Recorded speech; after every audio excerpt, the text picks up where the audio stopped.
आप देख रहे हैं मिड कैप मंत्रा। मार्केट पर आउटलुक देने के लिए हमारे साथ मंत्री फिनमार्ट के अरुण कुमार मंत्री बने हुए हैं और फटाफट से मार्केट का एक क्विक चेक आपकी स्क्रीन पर लेकर आते हैं। आज के सेशन में क्या कारोबार देखने को मिल रहा है। शुरुआत करते हैं फ्रंटलाइन इंडाइसेस के साथ, जहां पर शुरुआत हल्की होती हुई दिखाई दी थी, लेकिन मार्केट अब निचले स्तरों से रिकवरी लेकर ट्रेड कर रहा है। दिन के ऊपरी स्तरों पर आ चुका है। इस समय निफ्टी हरे निशान में 50 पॉइंट्स की तेजी, 24,180 के मौजूदा लेवल्स देखने को मिल रहे हैं। सिमिलरली अगर सेंसेक्स या बैंक निफ्टी को देखेंगे तो वहां भी लोअर लेवल से रिकवरी दिखाई दी है। ऑल्दो बैंक निफ्टी तो एक दायरे में ही ट्रेड कर रहा है, अभी भी 200 अंकों के आसपास की वीकनेस देखने को मिल रही है, लेकिन लाल निशान में है। आउट परफॉर्मेंस कहीं है तो वो है मिड कैप्स और small caps. Mid cap index आपकी स्क्रीन पर 450 पॉइंट्स की तेजी के साथ ट्रेड कर रहा है दिन के ऊपरी स्तरों पर। वहीं स्मॉल कैप इंडेक्स में 170 अंकों की तेजी देखने को मिल रही है। यहाँ भी 1% के आसपास की गेंस देखने को मिल रहे हैं। मार्केट की ब्रेथ आपको पॉजिटिव इसलिए दिखाई दे रही है क्योंकि ब्रॉडर मार्केट में बाइंग है। मिड कैप स्मॉल कैप में खरीदारी का असर देखने को मिल रहा है। 1551 स्टॉक से जो तेजी के साथ कर रहे हैं ट्रेड, वहीं 890 स्टॉक से जो गिरावट के साथ कर रहे हैं कारोबार। निफ्टी कॉन्स्टिट्यूएंट्स आपकी स्क्रीन पर, सपोर्ट थोड़ा रिलायंस, एमएनएम, अल्ट्राटेक सीमेंट, इन्फोसिस से ड्रैग कर रहे हैं एचडीएफसी बैंक, एलएनटी, एनटीपीसी और कोटक महिंद्रा बैंक आज के सेशन में। इसके अलावा अगर आज के सेशन में आप बैंक निफ्टी कॉन्स्टिट्यूएंट्स देखेंगे तो ज्यादातर बैंक दबाव में ही है। सिर्फ एक आईसीआईसीआई बैंक है जो कि डिसाइसिव सपोर्ट लेंड कर रहा है बैंक निफ्टी को। अदरवाइज एचडीएफसी बैंक 100 अंकों का अकेला नेगेटिव कंट्रीब्यूट कर रहा है। Kotak Mahindra bank, axis bank, IndusInd bank की तरफ से भी नेगेटिव साइड पर कंट्रीब्यूशन रहेगा। ऑल्दो आज के सेशन में आपको बाइंग देखने को मिलेगी फार्मा में, आईटी में, सेलेक्ट एफएमसीजी स्टॉक्स में। Oil and gas pack shine कर रहा है। रियल्टी स्टॉक्स में काफी अच्छी बाइंग देखने को मिल रही है। तो आज ऐसे सेलेक्ट सेक्टर्स, पॉकेट्स हैं जहां पर तेजी के साथ ट्रेडिंग होते हुए दिखाई दे रही है। लेकिन करना क्या है रिमेनिंग सेशन के लिए, इस पर करते हैं फोकस। और नमस्कार, बताइए पहले तो निफ्टी, बैंक निफ्टी पर क्या रहा है till market closing? Good afternoon Deepali ji. देखिए अगेन बाय ऑन डिप्स की सलाह रहेगी। जिस हिसाब से नेगेटिव न्यूज पे भी मार्केट काफी तेजी से नीचे से ऊपर आया, तो क्लियरली बाय ऑन डिप्स की सलाह रहनी चाहिए। और जहां तक लेवल्स की बात है, 24,050, 24,000 के आसपास एक अच्छा सपोर्ट है। इवन पुट राइटिंग भी उसी के आसपास है, तो 20-30 पॉइंट का अगर नॉमिनल डिप भी आता तो बाई करने की सलाह है। 24,050 का स्टॉप लॉस लगाए। 24,250, 24,300 ये इमीडिएट हॉरिजॉन्टल रहेंगे, तो 24,300 के टारगेट के लिए निफ्टी को बाय करें। अगेन बैंक निफ्टी में मुझे लग रहा है अगर 50-100 पॉइंट का डिप बैंक निफ्टी में भी आता है तो 52,600 के स्टॉप लॉस के साथ बैंक निफ्टी को भी बाय करके चल सकते हैं। मुझे लग रहा है बैंक निफ्टी में एक फास्ट मूव 1 या 2 दिन में देखने को मिल सकता है, तो दोनों ही निफ्टी, बैंक निफ्टी दोनों में ही बाय करने की सलाह है। ओके, तो डिप्स पर बाय करने की सलाह है निफ्टी, निफ्टी बैंक दोनों में ही। और निफ्टी में 24,300 तक के लाइकली टारगेट्स के लिए खरीदारी के ट्रेड्स आप ले सकते हैं 24,050 के स्टॉप लॉस के साथ। लेकिन स्टॉक स्पेसिफिक अरुण स्ट्रैटेजी आपकी क्या रहेगी, कुछ ट्रेड्स जो आपने आइडेंटिफाई किए हों? मिड कैप्स में अच्छा मोमेंटम है। इवन फ्रंट लाइन के कुछ स्टॉक्स भी काफी अच्छा कर रहे हैं। तो वरुण बेवरेजेस में एक अच्छा ब्रेकआउट देखने को मिला है। 641 के आसपास ये स्टॉक चल रहा है, तो वीबीएल में बाय करने की सलाह है। 620 का एक स्टॉप लॉस लगाए और ऊपर में 695 तक मुझे लग रहा है स्टॉक जाना चाहिए। दूसरा स्टॉक अगेन मेटल स्पेस से रहेगा। मेटल में से नीचे में से अच्छा मोमेंटम नजर आ रहा है, तो जेएसडब्ल्यू स्टील में बाय करें। 980 के आसपास स्टॉक चल रहा है। 968 का छोटा स्टॉप लॉस लगाए, 1010 का ऊपर में टारगेट रखे। दोनों स्टॉक मुझे लग रहा है शॉर्ट टर्म में अच्छा कर सकते हैं। तो जेएसडब्ल्यू स्टील और वरुण बेवरेजेस, ये दो ट्रेड्स आपको रेकमेंड किए गए हैं खरीदारी के हिसाब से। जेएसडब्ल्यू स्टील डेज हाई पर ही ट्रेड कर रहा है आज के सेशन में। जेएसडब्ल्यू स्टील 981 के लेवल पर फिलहाल कारोबार करते हुए।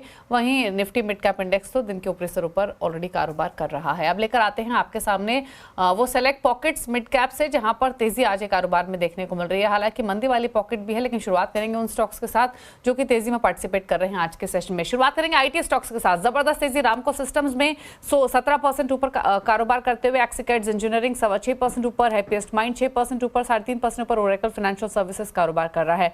आईटी के अलावा लेकर आते हैं आपकी स्क्रीन पर हेल्थ केयर स्पेस के स्टॉक्स। नेटको फार्मा 4.25% ऊपर, मार्क्संस फार्मा 5.5%, बायोकॉन 3% ऊपर, सुवेन फार्मा में 3.5% की तेजी देखने को मिल रही है आज के सेशन में। हेल्थ केयर के अलावा oil and gas pocket focus में आज के कारोबार में। इंडेक्स भी लोअर लेवल से रिकवर हुआ है।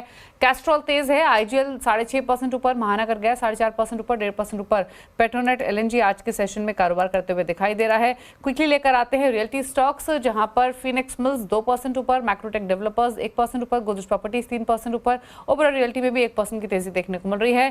सीमेंट में भी जो बाइंग है वो पिछले फ्राइडे की आज भी एक्सटेंड होते हुए दिखाई दे रही है। मंगलम सीमेंट 10% ऊपर, 3.5% ऊपर जेके सीमेंट, श्री सीमेंट 5% ऊपर, जेके लक्ष्मी सीमेंट में भी 0.25% के अप मूव्स हैं। कंज्यूमर ड्यूरेबल्स में डिक्सन खबरों में है 7% ऊपर, 3.5% ऊपर वोल्टास, हेवल्स 1% ऊपर, क्रॉम्पटन में भी 2.5% की तेजी देखने को मिल रही है। एनबीएफसीज थोड़े गिरे हुए हैं आज के सेशन में। क्रेडिट एक्सिस ग्रामीण 11% नीचे, यहाँ भी खबरों का इंपैक्ट, पिछले हफ्ते का प्रेशर कंटिन्यू होते हुए। पूनावाला फिनकॉर्प 2% नीचे, चोला 3% नीचे, 2% नीचे मैक्स फाइनेंशियल। कुछ और लूजिंग साइड के स्टॉक्स आपके सामने लेकर आते हैं, उसमें इमामी, ऑयल इंडिया, पेटीएम और अशोक लेलैंड है, जहां पर 4.5% तक की गिरावट आज के सेशन में देखने को मिल रही है।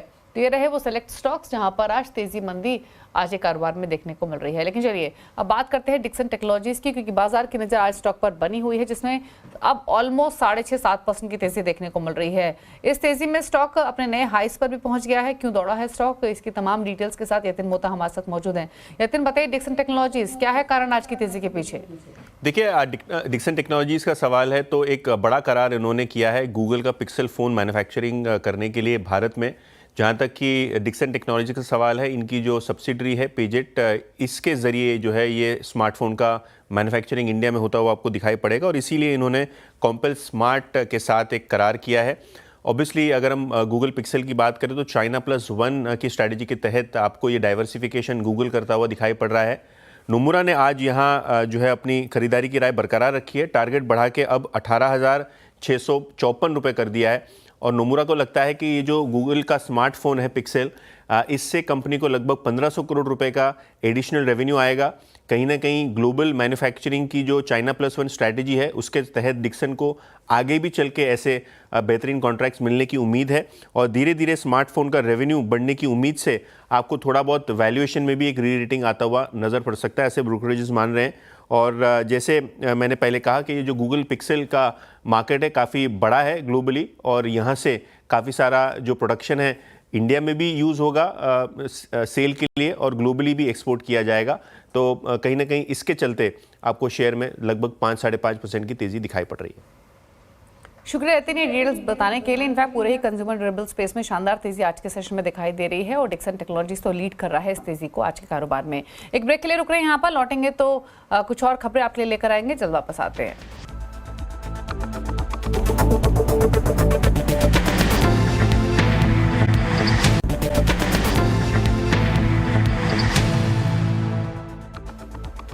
आप देख रहे हैं मिड कैप मंत्रा। रुक करते हैं कुछ और खबरों का, और सैटेलाइट स्पेक्ट्रम आवंटन की शर्तों पर जल्द ही फैसला हो सकता है। सूत्रों के मुताबिक दूरसंचार विभाग ने टेलीकॉम रेगुलेटर ट्राई से इस पर अपनी सिफारिशें जल्दी भेजने के लिए कहा है। इस खबर पर ज्यादा डिटेल्स के साथ असीम मनचंदा हमारे संवाददाता मौजूद हैं। असीम, बताइए और क्या डिटेल्स हैं इस पूरी खबर से जुड़ी हुई?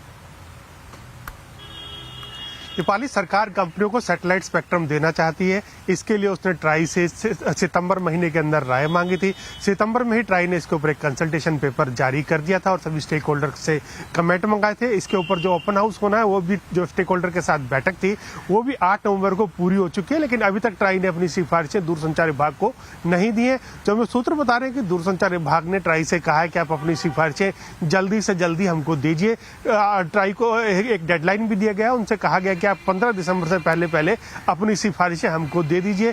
अब जो हमें सूत्र पता है कि ट्राई ने इसके ऊपर काम करने की तैयारी भी काफी तेज कर दी, और अगले 7 से 10 दिन के अंदर आप ये सिफारिशें आती हुई देख भी सकते हैं। एक बार ये सिफारिशें दूरसंचार विभाग के पास आ जाएंगी तो दूरसंचार विभाग इसके ऊपर कैबिनेट की मंजूरी भी लेगा। सरकार का ये इरादा है कि जो टेलीकॉम कंपनियां हैं या जो सैटेलाइट सर्विसेज देने वाली कंपनियां हैं, उनको ये स्पेक्ट्रम दिसंबर के अंत तक दे दिया जाए, ताकि जनवरी महीने के अंदर कंपनियां इन सेवाओं की शुरुआत कर सके। यही बता दूं कि एलन मस्क की कंपनी स्टारलिंक और जो भारतीय ग्रुप की OneWeb कंपनी है, वो अपनी सर्विसेज देने के लिए लगभग तैयार है। एक बार उनको ये स्पेक्ट्रम मिल जाता है तो आपको जल्दी सैटेलाइट ब्रॉडबैंड सेवाओं की शुरुआत भारत में होती हुई दिखाई दे सकती है। तब उम्मीद करनी चाहिए कि जल्द ही सैटेलाइट स्पेक्ट्रम ब्रॉडबैंड की सेवाएं भारत में शुरू होंगी, क्योंकि सैटेलाइट स्पेक्ट्रम आवंटन की शर्तों पर अब जल्द फैसला होने की प्रोबेबिलिटी नजर आ रही है। शुक्रिया आसिम ये डिटेल्स बताने के लिए। रुक रहे हैं एक ब्रेक के लिए। ब्रेक के उस पार कुछ और खबरें आप देखते रहिए mid cap Mantra.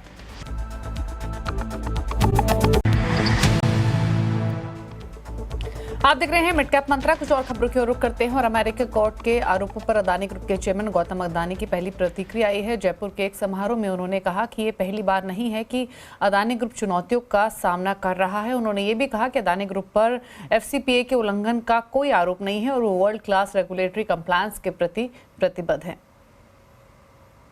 The fact is that despite a lot of the wasted reporting, no one from the Adani side has been charged with any violation of the FCPA or any conspiracy to obstruct justice. Yet, in today's world, negativity spreads faster than facts. And as we work through the legal process, I want to reconfirm our absolute commitment to world-class regulatory compliance. Over the years, I have come to accept that the roadblocks we face are the price of pioneering. The more bold your dreams, the more the world will scrutinize you.